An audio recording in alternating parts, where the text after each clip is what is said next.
What's up, everybody? Welcome back. I'm Abe, and this is Stellaris, and as you can see, we're in version 2.2.7. Why is that important? Because it'll void out all of your old save games, but I wanted to jump in and load my latest save. This is a pretty late game save file that we're working on here, and so you're going to see things well in advance of what you might be used to or what you're looking at, and part of why I want to do that is to give a little bit more information that I wouldn't otherwise be able to give. So what you might recognize if you made the jump like I did, and maybe you didn't, but one way or the other, it's more than just minerals, energy credits, and food now, along with influence and unity. Research is shown in a different way. Your special resources are shown in a different way, and so are all of your planets and systems, star bases, and fleet capacity, and all of that. All of that's changed, and how you find things on the side looks like it's new, and this is all new to me. Might not be new to you if you were here for 2.1 or 2.0, but these are big changes for me. So this isn't so much an intro to the game video, but this is just a touch on what all has changed. And maybe we'll do another few videos of another playthrough or sort of show wrapping up this one. And so this is my home system. This is where I started. I am the Pobellan Confederacy, I believe. Yeah, there we go. Pobellan Confederacy. I've got 31 different worlds. I'm spread across 145 systems. To show you, this down here is me, and hopefully I will be grabbing most of this here in the near future. But regardless, this is where I'm at, and this is my home system. And so when I click on a city, instead of having pops growing in the squares as they were before, true to the previous video where we touched on and read through the brief notes that they show you at the beginning of the game, that you have districts that you're building, and these districts are cities, which do research with the blue. The yellow is energy credits, the red is mining and minerals, and the green is food. And so let's see where best to start. So obviously energy credits still power stations. So if I was going to build a new station, I can hover over this, and the upkeep is 1 energy credit, and it's got its own level of armor, hull hit points, and so on and so forth. You might notice that this trade value is a little bit different, and I believe, if I have read correctly, trade value comes in the form of energy credits that you are making. This is your form of income from trade. I don't think if we hover over any of these others we will see trade anywhere, and we don't. We just see what you're harvesting from the map and from your various stations and planets. And so building trade value and building trade goods that then connect to your, like if I highlight the trade routes map mode, you can see the trade routes in my system. A lot of them, they're just all over the place, and they're all connecting back to Hazi, which is my base station. So they're coming from up here, coming from over here, and you can see they're green when they're being collected. I'm collecting 46 from this one, 34 from that one, 3, but I'm not collecting these out here. These are new, and I don't have trade. Oh man, what are they called? Let's look. Where? No, let's look here. Nope. It's a module. It's a trade something. And this one likely does. No. Wait a minute. Nope, it doesn't. Okay. Well, look at, here we go. No. Trade hub. There we go. And as you can see, they collect +1. So, without getting too much into the weeds, and we really can, trade value gives you energy credits, and you can see here I'm getting 1,270 energy credits just from trade. All right, and along with that trade value, there is a world market that was added on the side over here as well. And so if I want to, you can buy or sell food with energy credits or get energy credits, right? So everything is in terms of energy credits. And you can set up monthly trades. You can buy minerals and things that you might need. Like whatever this is, I don't have, I mean, I'm like in 2440 and I don't have any of this. I have not experienced this and it doesn't appear that. Anyway, so I've got, and the market fee varies depending on your skills as well. So energy is important, but it's not as important as it used to be. Same with influence. Influence is very important, but it's important in different ways. So previously, when I would go to buy a leader, it would cost me influence. Now it costs me energy credits. And I'm getting another phone call, and this one's from Ohio, but that's spam, and I'm not going to answer that. So, oh, we've got a general that's free. That's nice. I should put these folks to work. I don't know why they're just sitting around doing nothing. But regardless, so energy credits are used in a little bit different fashion. Influence is used in a little bit different fashion. If you look at edicts, for example, some of them are energy credit dependent. Some of them, like you're familiar with, use influence, and some of them use these rare resources. So you can give yourself a huge buff during combat. 25% to armor, 25% to energy weapons, 25% to shields, kinetic damage, explosive damage, and so on and so forth. So there's a lot of different options, but it's not just influence that you're using anymore. Unity is all the same. Some of the perks and the benefits are different, so that's worth looking into. But it's worth noting that energy credits and the way they are used has changed fundamentally. Same thing with minerals. Now, it used to be that every time you would build something, you would use minerals. So if I have, let me scroll, I have a lot of planets. I also have a lot of stations. So if I come down here and I find this construction ship, right, and I want to build mining stations or research stations there, I'm using minerals. But if I were to, there's got to be a faster way to scroll through these. So if I were to go to one of these planets that needs something to be built, one of the building slots, now, oh look, it does. For some reason in my head I thought that it was only alloys.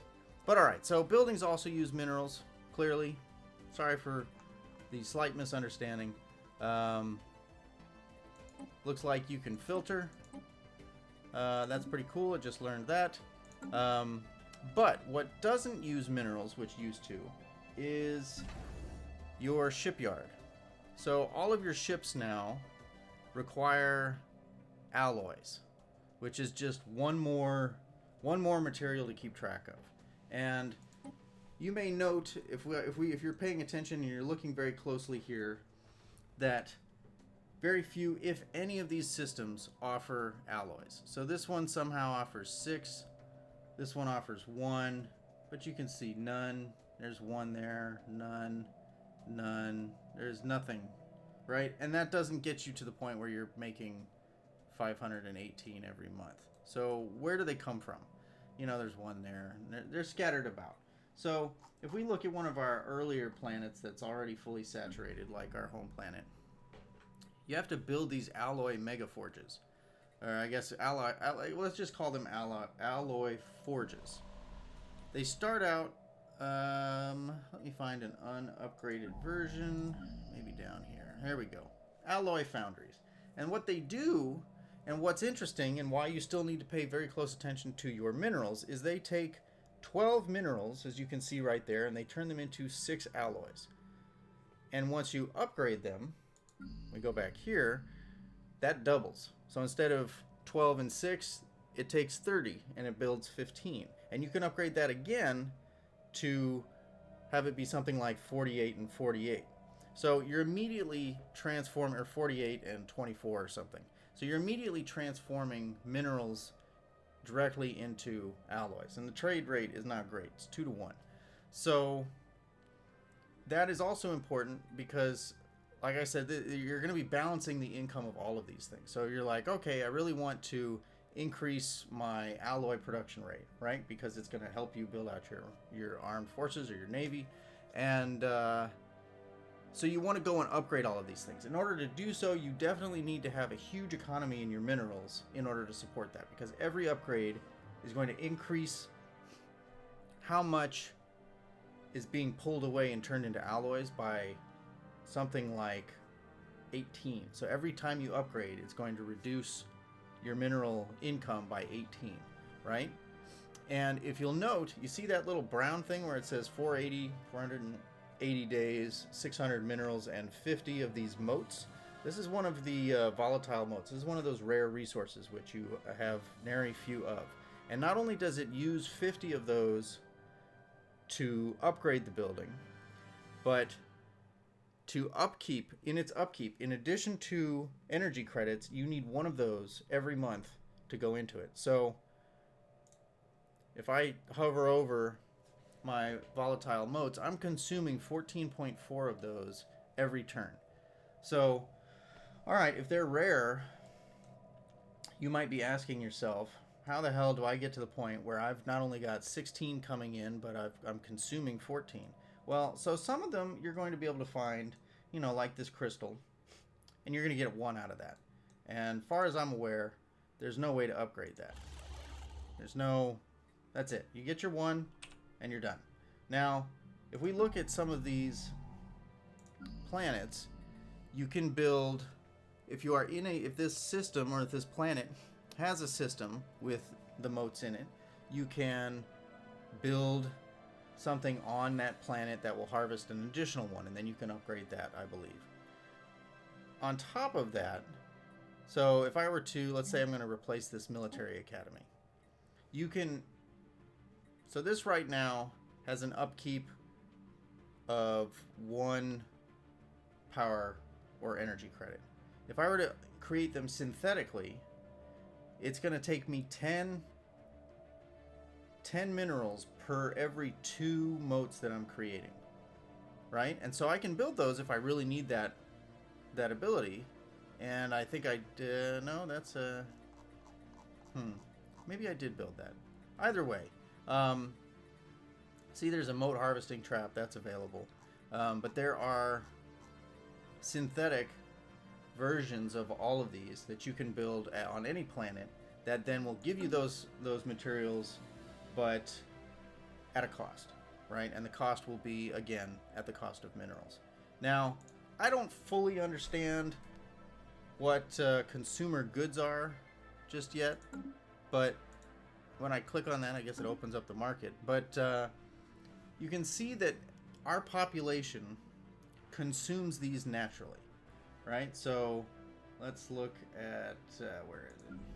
Japper's Prime. So most of my planets, I've got like an even spread. I don't know if this is a good idea or not, but you'll note that they, like many others, are taking minerals and turning them into consumer goods. And the higher your population, the more consumer goods you will need. So I'm producing 926. I'm using 861. I've got a bunch of jobs. And so I'm building these the same as I am these alloy factories. And so you need to make sure this is positive. And also, there are buildings that have a requirement on, like you see this research lab, its upkeep is consumer goods. It's providing research, but it's consuming consumer goods. So all of these things are interlaced, and there's a lot to keep track of. Other things that I've learned and found very useful is if you hover over these, they tell you how many housings will be created with each district and how many jobs. I've had a serious problem. As you look here, all of these little red icons, I've got unemployment. So I don't have enough jobs anywhere for all of my population. And so I've clearly done something wrong, or let's just say poorly. And so when I hover over these districts, you'll note that not only, and then some of these have these little yellow icon. This one says that there isn't enough housing, and so that shows up periodically as well. And so if you look here, 2 housing, 2 jobs for every district, 2 housing, 2 jobs for every mining district, 2 housing, 2 jobs for every generator or energy credit district. But when you look at the city districts, they're getting 7 housing and 2 jobs for every one of those. So if you are hard up for housing, And you can build more research city districts. And why do I think this is research? It's not research. Okay, well, in my head, I've always been making research, but that would explain why some of my research has been slow.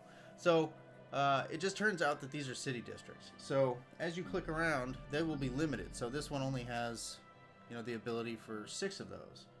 Whereas this one is also 6, that one is a bunch. So, the more of these you can build, the better off you will be. Just from the housing standpoint. From jobs, some of these, like this one, create 5 jobs. This one creates 2.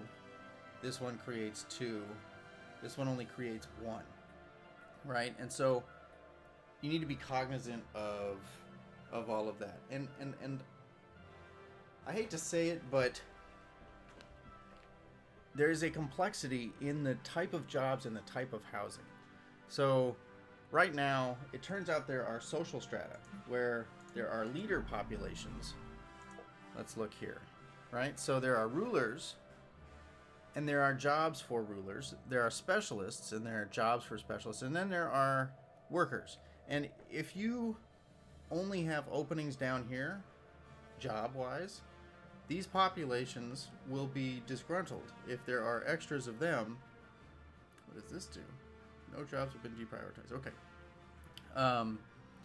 If you have rulers or specialists and you only have jobs for workers, they will be unhappy that they need to basically take a social strata downgrade or a pay hit or something, right? So yeah. So I haven't given a whole lot of thought and energy into that, but that's something else that if you really want to get into it is something that you can consider. Crime will pop up if you have unemployment for too long, which is very realistic. There's emigration and immigration, depending on what's available. You have your housing available here. You've got your jobs, your unemployment here. And then there are amenities. Above and beyond your consumer goods, you've got amenities like entertainment and, I don't know, libraries and crap like that. I don't know.